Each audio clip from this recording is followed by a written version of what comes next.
حامد اسم میرزا تخلص میکنم. متولد سال 1381 در ولایت بلخ شهر مزار شریف ولسوالی نقشویی به دنیا آمدیم. مکتب را در لیسه تجربه و اتفاق آغاز کردیم و تا صنف ششم به اون مکتب بودیم.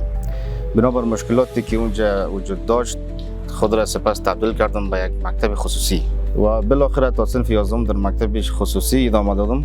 بعد از او در صنف 11 خود را تبدیل کردم به لیسه عالی مولانا جلال الدین محمد بلخی و از مکتب از اونجا فارغ شدم. سال 1401 ثبت نام کردیم به پانتون مولانا جلال الدین محمد بلخی در شهر مزار شریف و اونجا یک امتحان کنکور از ما آغاز شد و امتحان کنکور موفقانه انجام دادیم، سپری کردیم.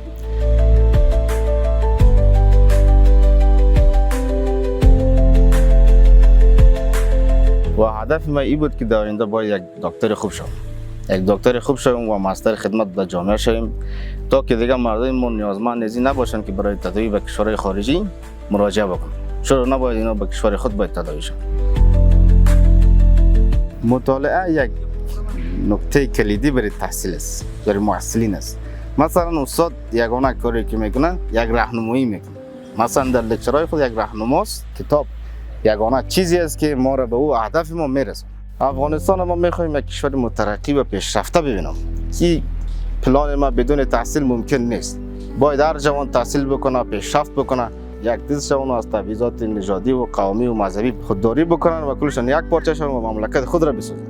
تا که خود ما مملکت خود را نسازیم کسی دیگری برای ما کمک نمیکنه. صد تحصیل برای فرهنگ کتابخوانی باشه، تمام مردم باید تحصیل کرده باشن. مثلا در عرصه اقتصادی ما باید بهتر باشه تا کشور خودکفا بسازیم، آزاد خودکفا، تا که به کشورهای همسایه مثلا نیاز نباشه که ما مثلا واردات بکنیم. در کشور خود بسازیم و اقتصاد خود بلند ببریم.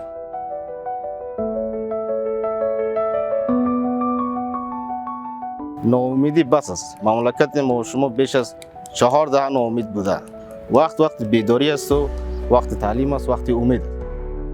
به متعلمین عزیز پیشنهاد من است که در ضمن مضامین مکتب که میخوانند باید زبانهای خارجی را یاد بگیرن، به خصوص زبان انگلیسی، آلمانی، مثلا فرانسوی، ترکی، به خاطر که اینا کمک کننده است. چون امروز خود ما منعکس یک نمونه اینجا جلوی شما ایستاده هستیم و برای شما بیان میکنیم که خود ما دیدیم که چه رقم پیامدهای خوبی برای ما داشته. ما تقریبا 5 سال میشه که امروز با دکتر صاحب حامد همصنفی هستیم و دوست هستیم.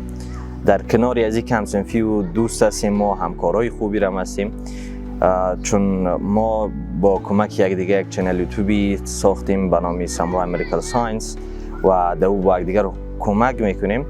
بنابراین دکتر صاحب حامد یک انسان خلاق، یک انسانی بسیار باهوش، یک مدرسی بسیار مهربان هستند.